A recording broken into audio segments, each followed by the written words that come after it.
ABP news के साथ है जैसलमेर के पूर्व विधायक रूपाराम धंधे जी। इनसे बात करेंगे। इनको अयोध्या में प्राण प्रतिष्ठा हो रही है, उसको लेकर निमंत्रण मिला है। अब ये अयोध्या जाएंगे। जी बताइए। नमस्कार।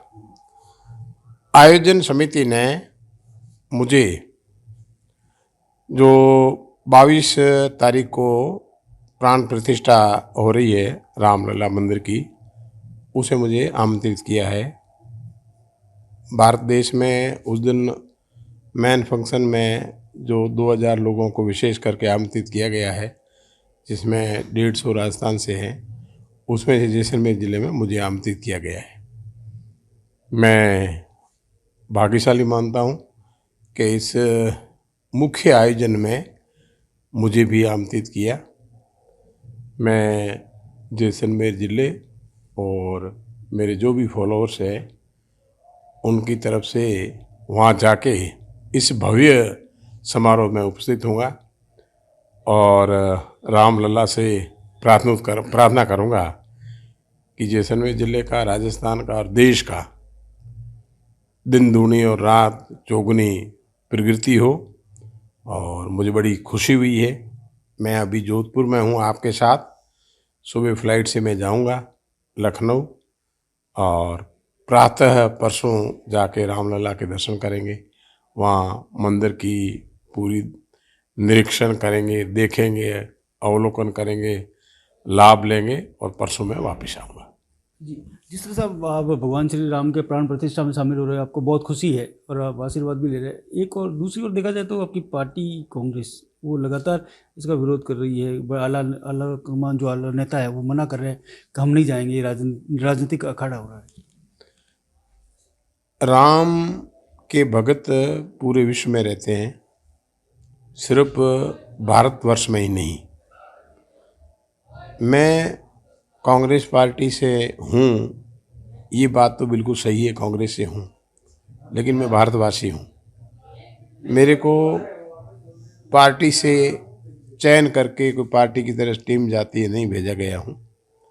मैं मेरी स्वयं की इच्छा से, मैं मेरे समाज का, मेघवाल समाज का, जिसकी करीब 10 करोड़ आबादी है भारत में, उसका मैं राष्ट्रीय अध्यक्ष हूँ। और मुझे जो आमंत्रित किया गया है वो, मैं कांग्रेस पार्टी का पूर्व विधायक हूँ, इसलिए मुझे आमंत्रित नहीं किया गया है। मैं एक समाज का राष्ट्रीय अध्यक्ष हूँ। वीकर सेक्शंस एससी और एसटी में कई पदों पर रह के मैंने समाज सेवा कर रखी है। वीकर सेक्शन सभी पार्टियों में है। मैं राजस्थान स्टेट का पीएचडी में चीफ इंजीनियर रहा हूँ। चीफ इंजीनियर रहते हुए मैंने सभी वर्गों की सेवा की है।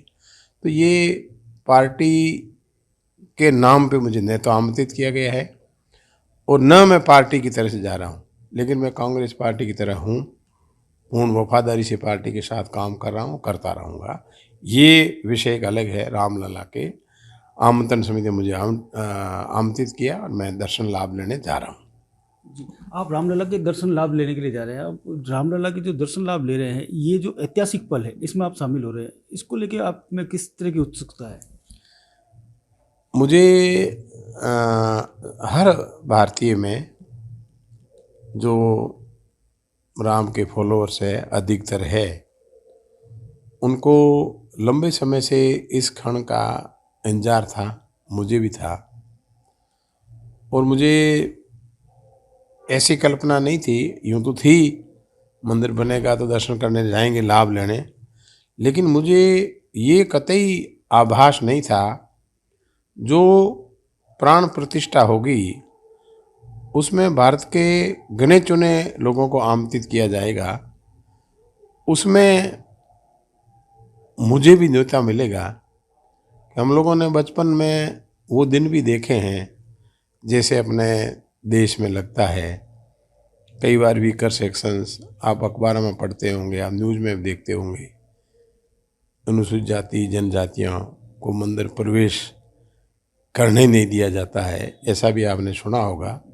तो मैं अनुसूचित जाति से हूँ और मुख्य मेहमानों में से आमंत्रित किया गया है। तो मेरे फॉलोअर्स जो सभी जातियों के हैं, 36 कौम के हैं, मैं पार्टी से इलेक्शन लड़ता हूँ, सामान्य सीट से लड़ता हूँ। मेरे स्वजातीय SC ST के वोट सिर्फ 19% है और मैं जीता तो 57% लाया था। तो मेरे 36 कौम के लोग, हिंदू, मुस्लिम, सिख, ईसाई, मेरे मुसलमान भाई है, मेरे अधिकतम मुसलमान भाई है वोटर्स, उन्होंने भी मुझे विदा होते समय शुभकामनाएं दी है कि आप रामलला के दर्शन करके और हमारे लिए कुछ अच्छी चीज़ें मांग के आना, दुआएं हमारे लिए भी अच्छी मांगना। तो मुझे बहुत बड़ी खुशी हुई है, तो जिसके मैं शब्दों में बयान नहीं कर सकता। जी, ये थे रूपाराम जी धंधे साहब, जिन्होंने हमें बताया कि हमें रामलला के जो मंदिर में प्राण प्रतिष्ठा हो रही है उसका निमंत्रण मिला, उसका लेकर बहुत खुशी है। इसके साथ में इन्होंने जो बात कही है कि एक जो दलित जाति को लेकर छुआछूत और भेदभाव की बात की जाती है वो कहीं नज़र नहीं आ रही है, क्योंकि जब इतने बड़े भव्य आयोजन के दौरान इनको निमंत्रण दिया गया है। जोधपुर से करणपुरी, ABP न्यूज़।